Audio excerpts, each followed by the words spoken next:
Assalamualaikum warahmatullahi wabarakatuh. Nama saya Putri Badila dengan NIM 1401241027 dari Parara 2 dan kelompok 2. Di sini saya akan memaparkan materi induksi hormonal dan hipofisasi. Next.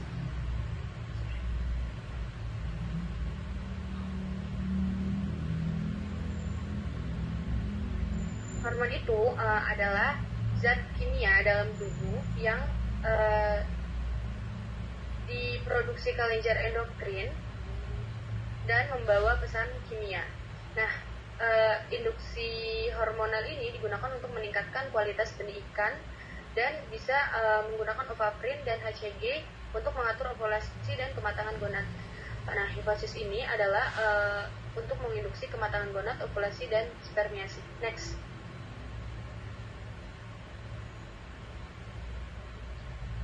Nah, fungsinya itu ada untuk mengkoordinasikan tubuh, mengatur proses fisiologis, dan pertumbuhan dan juga metabolisme.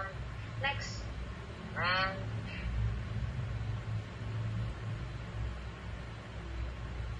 Sudah juga klasifikasi hormon. Yang pertama itu umum. Umum itu bekerja jauh dari tempat asal, disekresikan ke dalam aliran darah dan mengaruhi sel-sel jauh. Nah, untuk lokal itu ada sekitar 4 disekresikan, dilepaskan ke cairan jaringan dan mengaruhi sel-sel berdekatan. Yaitu lokal itu kebalikannya umum. Next.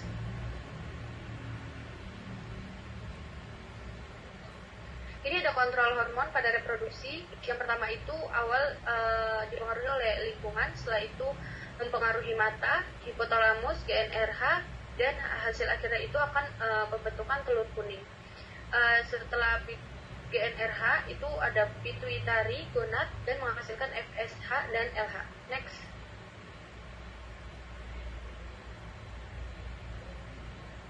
Ini ada induksi hormonal. Induksi hormonal itu untuk memperoleh gamet lebih dari donor pemijahan. Yang pertama itu ada OODEP. OODEP itu gonadal development. Maturasi yaitu proses mempercepat, dan rematurasi yaitu pematangan kembali setelah pemijahan. Nah, untuk ovaprin itu mempercepat pemijahan, mempercepat pematangan akhir, dan berharap telur matang seragam. Next.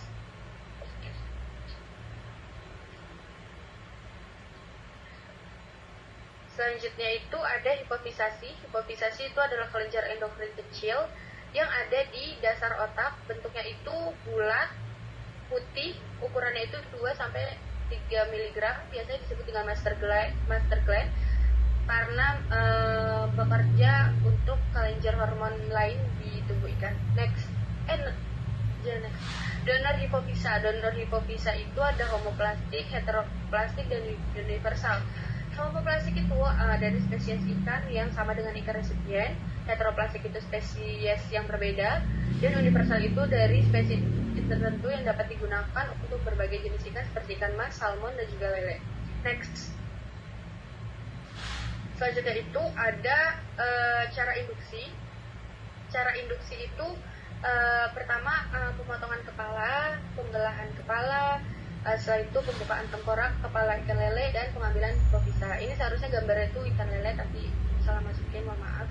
Dan ada beberapa titik-titik induksi, yaitu intramuskular, intraoranial, intravena, oral, perendaman. Nah, intramuskular itu adalah yang berada di pangkal ekor. Nah, untuk intraoranial itu penyuntikan bagian kepala otak atau kelenjar pituitari.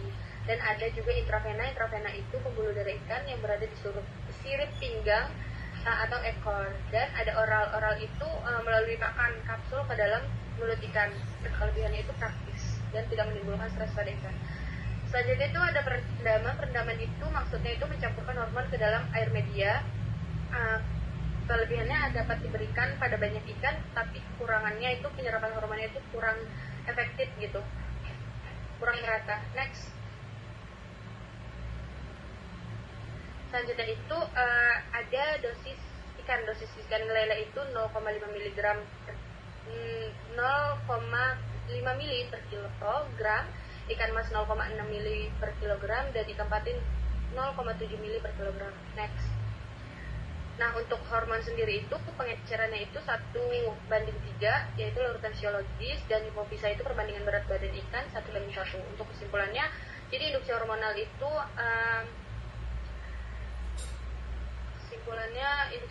itu dan hipofisa itu merupakan teknik dalam reproduksi ikan untuk mempercepat pemijahan pada ikan tersebut. Next. Dan ada juga beberapa literatur yang saya gunakan, 2 literatur. Next.